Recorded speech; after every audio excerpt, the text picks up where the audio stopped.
What's the difference between the 5% of people who reach their dreams and the 95% who stay stuck? The 5% just don't let fear hold them back. Everyone is scared of change and of the unknown. But if you want to be in the 5% that conquers it, keep watching.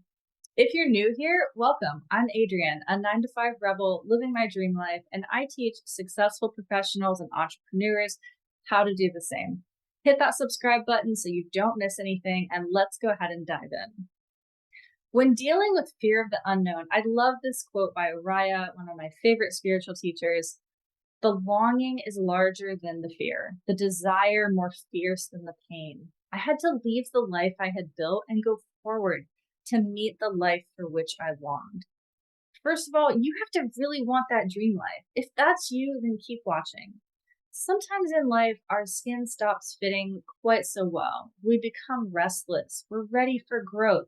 Our inner selves are often screaming at us, but we are too afraid to let go of the good enough lives we're living in order to have the great lives that we know we deserve. I like to view these moments in life like standing on the edge of a cliff, looking out into the beautiful unknown. 95% of people stand at the edge. They see how amazing it looks, that other people made the leap and were just fine, but they're scared. So most people either stand there watching and wishing all of their lives, or they turn and walk away back to the dull monotony that they hate. It's 100% normal to be scared of something new and uncertain, but here's a secret. The 5% of people who actually make that leap into the unknown, those are the people who reach their big dreams and goals in life. They look back at the end of their lives without regrets. They find true happiness and satisfaction, and they create lives full of amazing memories. That 5%, they aren't any less scared than the rest. They simply choose not to let their fear hold them back. My life has felt like a whole series of jumping over the edge of cliffs, and I have never regretted that jump. But the moments before the leap, the days, weeks, and months leading up to it are terrifying. But then I do it. I let the fear wash over and through me. I acknowledge it and I step off that edge anyway.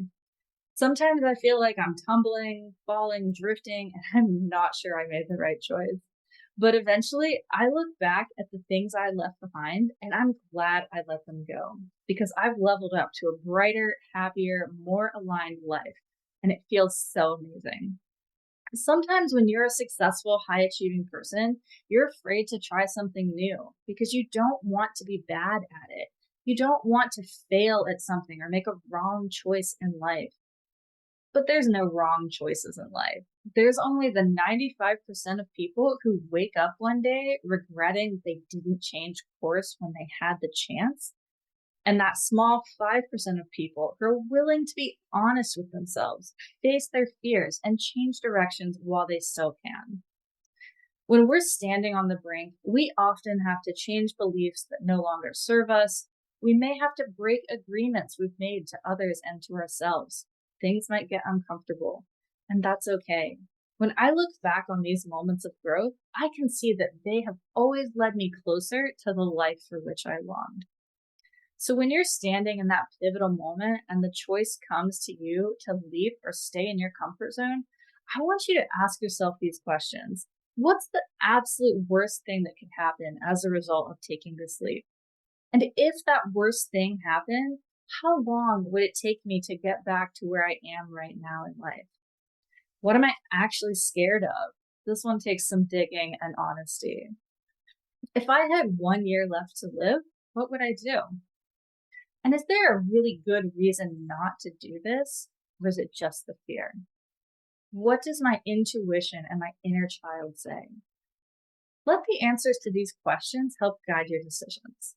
When you're no longer wandering through the forest looking for the right path to take, you can see it. All you have to do is let go and take that next step. Good things are waiting for you. Trust your heart, trust your intuition, and trust the process. You can do this. If you want to learn the 4-step process I use to become a 9 to 5 rebel, create my dream life, and that you can use to create yours as well, go ahead and check out my Dream Life series. And until next time, stay rebellious.